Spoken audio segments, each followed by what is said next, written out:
presentation where you actually said that the question whether it's art or science is practically irrelevant. What's important is whether it's good or bad. My question would be, how does one judge within the scale of good and bad when you actually neutralize the frameworks of references from which they actually come from? So art, science, religion, etc. How does one decide whether work is good or bad? Only I think by comparison between different positive verbs. Again, I'm not an artist. I've curated shows, which is different. But it's very interesting for people who have visited the show, and we can discuss that with you. Is that some of the installation work and some didn't work for, and then I get everything else to get a taste for sort of rules of thumb of why it works or why it doesn't work. The question is not so much where you come from, the question is where you go. And what on bad Rubin's piece, in my view, was an aesthetization of a poem. And we introduce new knowledge. And so if I describe you the exhibition, the installation, you say, okay, I've got it. The exhibition itself didn't add much to the concept. Peter Sloterdijk did a very nice piece, which I didn't show, which was very nice, about instant democracy, where he had invented a way of parachuting arguments from the top of the page. And he played, so you saw a television with Peter Sloterdijk selling, as if he was a German engineer, selling parachuted inflatable parliament. That worked very well because it was a very powerful institution. So there is no general rule about good and bad, but there is an educated taste about the difference. What I said is not that it's irrelevant to know if you're an artist or if I'm a philosopher. It's not where we come from, it's what sort of object we look at. And then how can we peel new properties of the object which you will not realize before, like you did with the sugar thing. But I have no general opinion about it. In general, we live in a time when objects become things. And we come from a time, I have this long argument about the fact that we have never been modern. So when we were modern, we had the idea that objectivity and subjectivity were really two different domains. And now we realize that objects have a completely different property from the one which are given to us by a sort of traditional definition of science and epistemology. Exactly like we did with the sugar. You start with a cube, a parallelepiped, and you ended up with a network. So the general narrative of making things public, so objects have become things now, which means that we have become assembly around disputed matters of concern. Now, the general question for me is who is best able to deploy the thingness of the former object? And that's where I say being an artist or being a documentarist or being a journalist or being a social scientist is not as important as what you are able to elicit and deploy in this new property. So your inquiry could have been done by a social scientist or an economist. Or an economist. That might be, but maybe not, because then the economist might have been blind to a certain type of price. It would be, and again, the divide is no longer between the economist and the scientist. It's becoming the good economist and the bad economist, the good journalist and the bad journalist. So the thing is actually an object under discussion. Okay. Well, in the catalog we show that the word thing in all the language of Europe actually means an assembly. So that's what it is. And your sugar is a perfect case. A thing is originally, long before there were objects, there were things, which you could say are issues. Issue is another word for that. And it's again the ability, the skill. Do we have a skill to deploy the thinness of what concerns us? That's really the key question for me. And I'm not asking. Well, I'm starting now a new study in France, and I met an artist who came to the show actually and said, I like the show, I want to work with you. And I said, next study I do, you will be at the beginning of the study, not at the end, at the beginning. And I got the money largely because of the stranger idea of having an artist from the beginning. Working with us, social scientists, from the beginning, doing the interview, doing the inquiry. And I don't know what she will do out of it, but the idea is that it's a set of skills and deployment of the networks. You sounded quite hopeful about the possibilities of exhibition. And it's something where I'm skeptical about lately when it comes to practice that is research and process based. Because the critical element of time that you need to understand this work and critical support of text that you very often need makes, in my opinion, exhibition making a closely impossible task. Something that I struggle with since long, how do you put knowledge produced this way on display? Because putting things on display, you should actually provide a framework where you can see things in a kind of brisk way, because that's the way we're looking at exhibitions. How do you resolve this question, or is it just? I mean, I'm not a curator. I curated 2 shows, so I mean. Maybe that's a question to the audience. Maybe that's something we can. I mean, I did 2 shows which are much too many things there, which require much too longer. With this show, no, I mean. But at the same time, the different pieces were still very interesting to look at. It was actually more like going through a catalog. And then if it's a big book, you won't read every page. But some parts you will read completely, and other parts you will maybe just look at the image. I think it's a trade-off, because there are things we cannot do otherwise. I mean, the scale model of the ads, I mean, the kids of 5 years old understood at least that there are many layers. If a show is not able to be understood in half an hour, at least capture some of the sense of it, it's of course a bad show. But then the same show should be visible in a day or 2 days, if you want, like a book, as you said. And so it's very important to be able to get into several layers, and one of them is risk. Now, there is also, of course, another point, which is that we are getting used to see shows very fast, which might not be a good idea. So when we go to a show in old art, people take their thing and they are very serious and they spend 2 hours looking at the thing, etc. And it happens that in contemporary art, do you have a video show in your is going fast a good idea? Maybe not. I don't know. The next one is even more difficult, so I know it's difficult.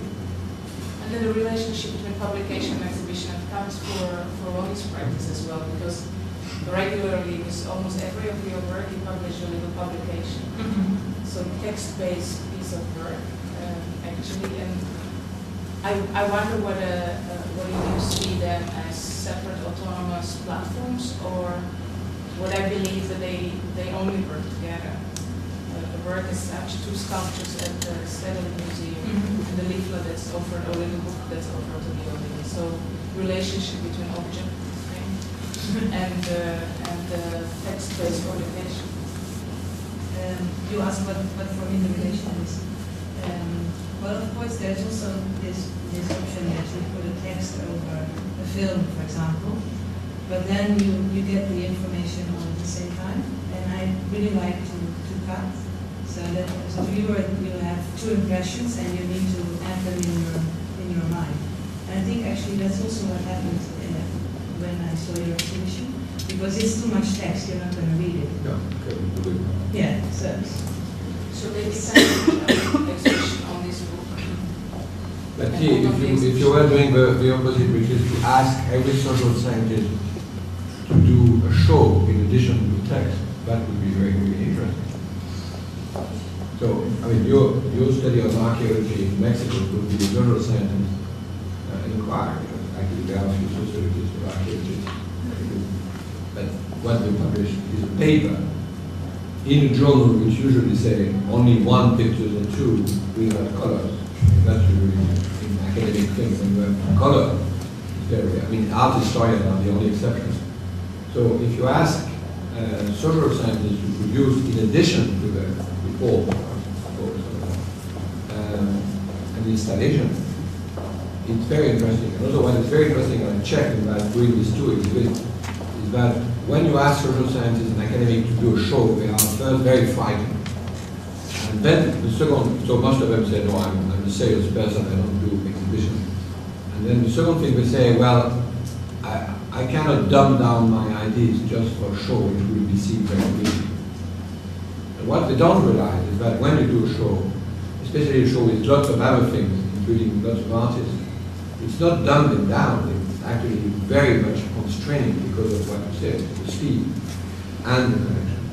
So it's actually elevating an argument to the point where it can be shown in 3D, in a public space, where people rush to it, is a very interesting experiment in knowledge production, in making, not dramatizing things which are not dramatic, not popularizing, not dumbing down, but deploying it, making it go deeper. And I think that's not always the case in shows, because it's difficult to connect between social scientists and artists and philosophers. Most of the time it's taken as a sort of, because of politics of sort, the way artists often understand politics is a very simplified definition of social sciences, and vice versa, for conversation.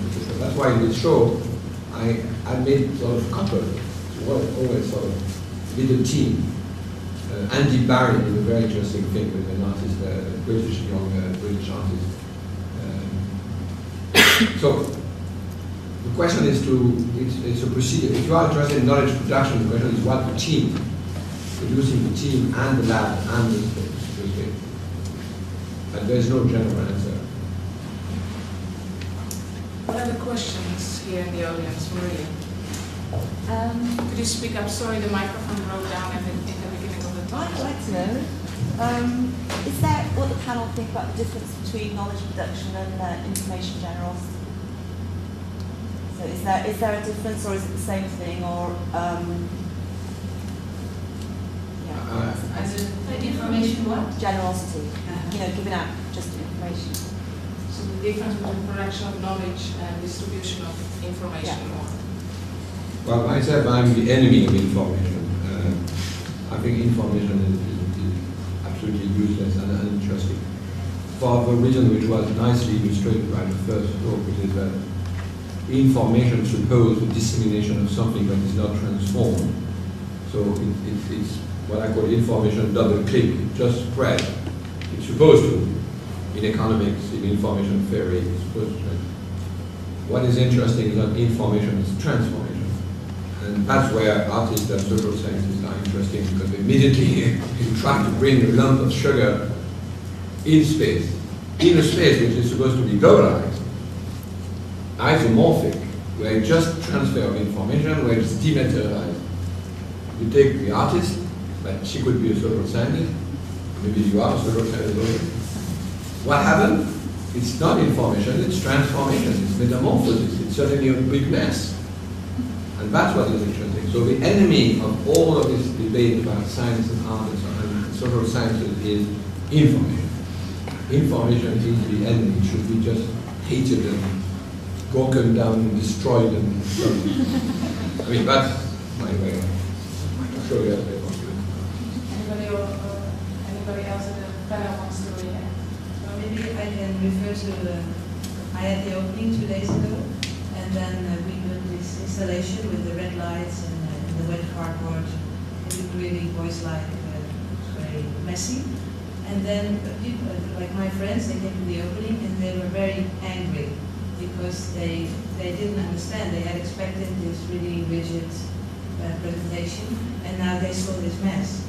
And then I realized that it was that actually they were so shocked that they didn't read after that. And so I think actually information is sometimes quite important, that you know, sometimes you need background to answer a piece. But you combine information together with the installation, but this time the installation somehow failed to induce or seduce viewer to read your information. Yeah. To think about. It's like, because the opening was yesterday, I didn't really digest. And normally I really like to cut, so I like that you have a visual impression, and then later you can read the information. Context or The whatever. question was not about not having captions or not, if I understood. There's a difference between information and knowledge, right? Yeah. So my answer was unconnected to the fact of having not caption. I agree, you need to help to scale, to frame, etc. The idea that information code was something that will traverse space and time without deformation, and which would be the ultimate benchmark. And when you have this benchmark, you can then judge the quality of everything else, whether politics or art or science or whatever, which is now the shibboleth, which is used to judge information, to judge everything else. Every production now does how much information you produce. Now academics are used to that new shibboleth, which is how much information you produce every year. That sort of silly there. So, But if I understand correctly, the relation between a thing and an object is really the same as between information and knowledge production. Exactly. Yeah. thank you very much. Any question there? No, it's been answered. Questions? Yes, Frans.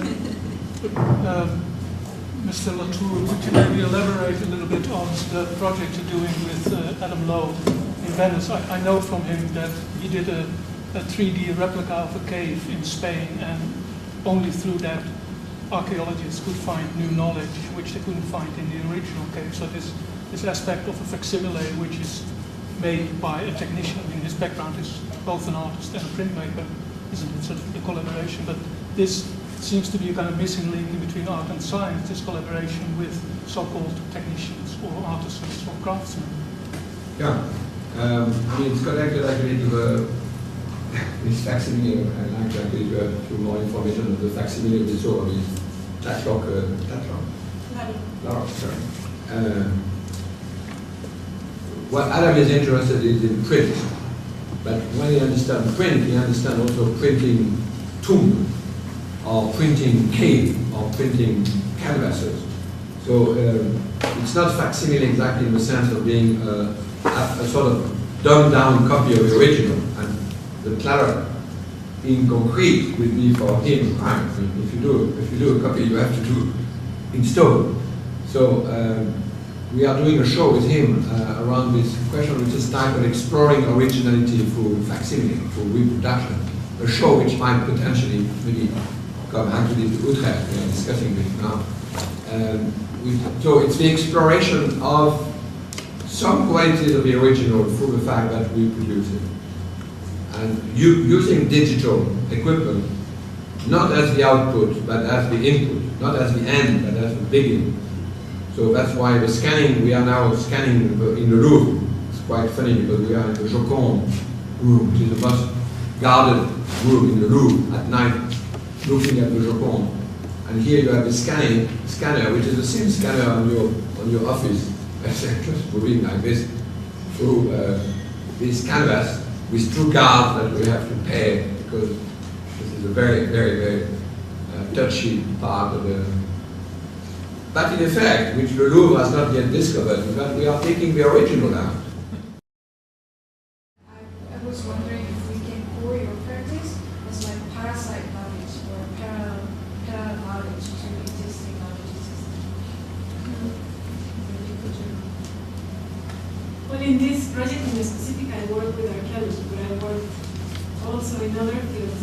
But if I'm particularly attached to archaeology because it has a very strong relation with chance and with the fact that the things that you know or the things that you can say about the world, they are just a surprise. So you don't find them when you're supposed to find them. They just appear by accident.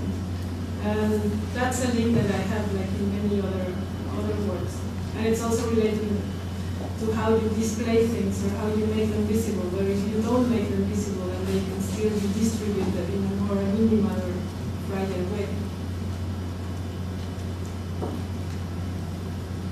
So you also like make document, I mean, do visit the town and then document it effect after archaeological discovery, and that's not what archaeologists does. Well, that's anthropologist part of the yeah. But do you hear like reaction from them about your project? Yeah, I mean, it was also very funny because there was an anthropologist working in the town as well. So at the end, we teamed up together, and so we were visiting the town together and talking with the people. And then the day of the opening, there was many people from the town coming, like the school teacher and like 10 children came in a bus, and so it became also, I mean, it was nice that they were also transported to this other context, which was completely alienated from what they think. Because also they have very big expectations about this replica. They think it's a global phenomenon. You know, it's like something so important that it costs like millions of euros. And at the end, it's very kitschy and it's very badly done. But for them, it's very, very important. So it's also like how you place an event and an object in a certain context, and which are the repercussions of that. The slogan, we are historians. We are We make history. history is linked to the replica. Yeah, and like after It's a they new moved, slogan. after they took the stone from the town, they don't know who, but someone made this a slogan, and it's always related to this image. Like we are history, we make history. I like the entry, the catalog on the show in Venice about that, because it's very nice. There is a city in China which has 16,000 employees doing replica of masterpiece, European masterpiece. And someone is making a film about this city. The only employment is making fake Van Gogh, fake Van Gogh. I mean, not fake, real fake, not false fake. I mean, not counterfeited. And it's a big business. Which is another many of these facsimile production. Yeah, it's like a chain reaction. Yeah, in that sense, I agree that where is the original? Because you cannot say that the original is the material or the image or the meaning of the piece. It's like it can be reproduced in so many different ways. Doesn't that add up? The things we consider the most original are the things which are reproduced the most. There is a relationship between the two, isn't there? Yeah. Maybe I can ask a follow-up then.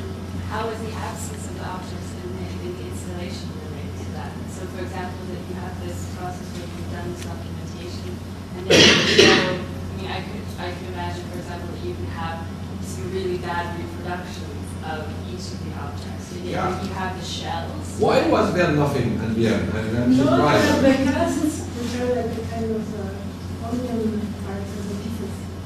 But what's the idea about the end having nothing in it to show? Because I think it makes us, I mean, it's maybe related to what you were saying, that when you say the whole thing at once, you don't manage to say what you want to say.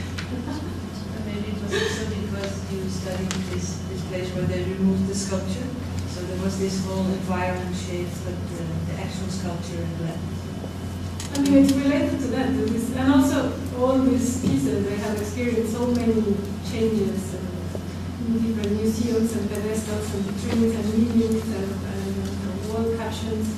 So you cannot actually fix them in one place if you don't just remove them completely. So I thought that was the only solution to put an accent on this.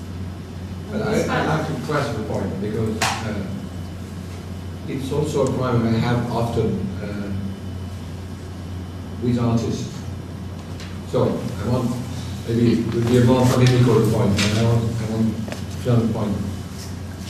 after I've said that it's it doesn't matter where you are, artist or not, certainly we don't want at the end to diminish the constraints which are on the work of art, right? The work of art.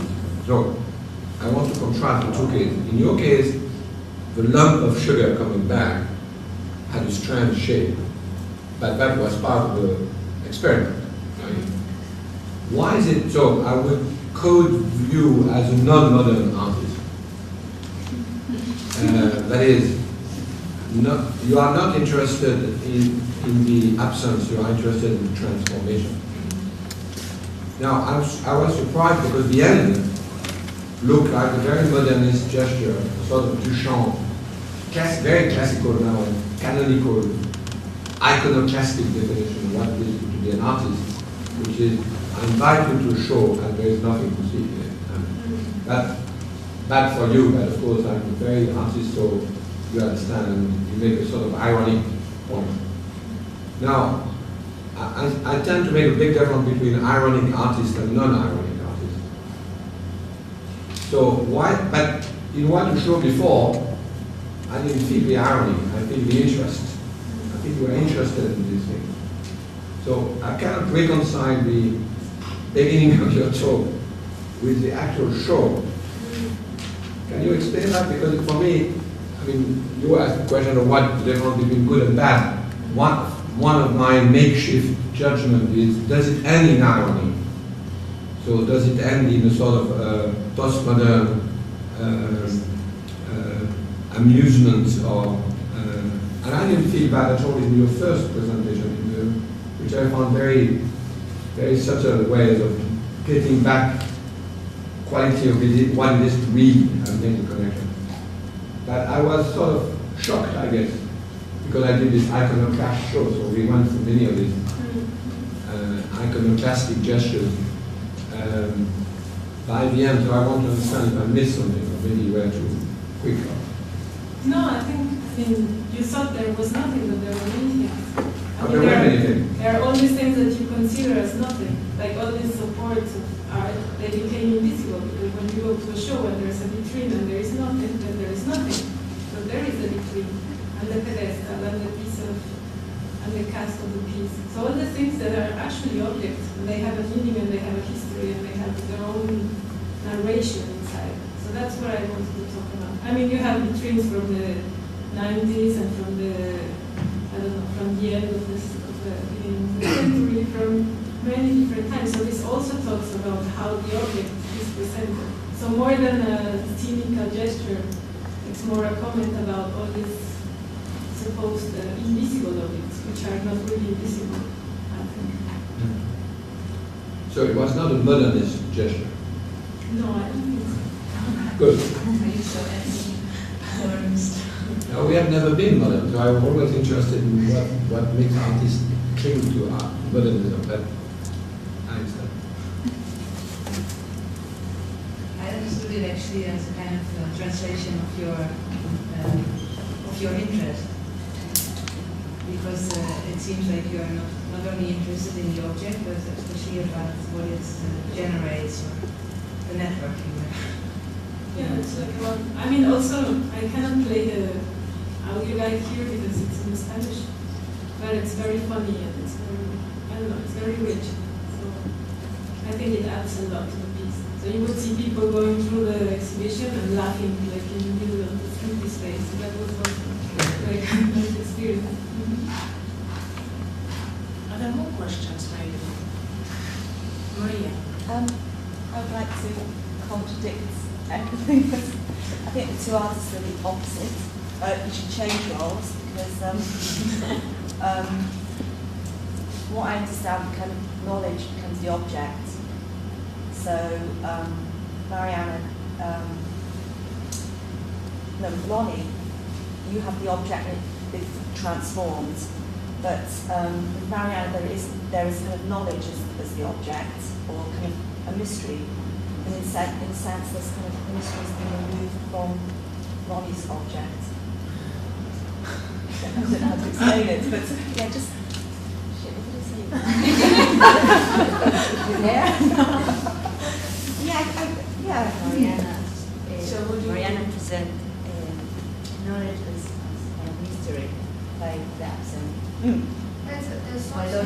design for a narrative Yeah, transformation. there's a narrative transformation. It's kind of a concrete transformation, which has no mystery. Well, for me, that has no mystery. So the mystery is all in the kind of lack of objects in the. But the stories are there. Yeah, I think these are the objects, though. These are the objects. And that can hold knowledge. Well, it's what everyone was talking about. Knowledge is the objects. Isn't that the whole discussion? I think we have lost the audience. The thing, now. sorry. Knowledge is the thing. The knowledge is connected to things.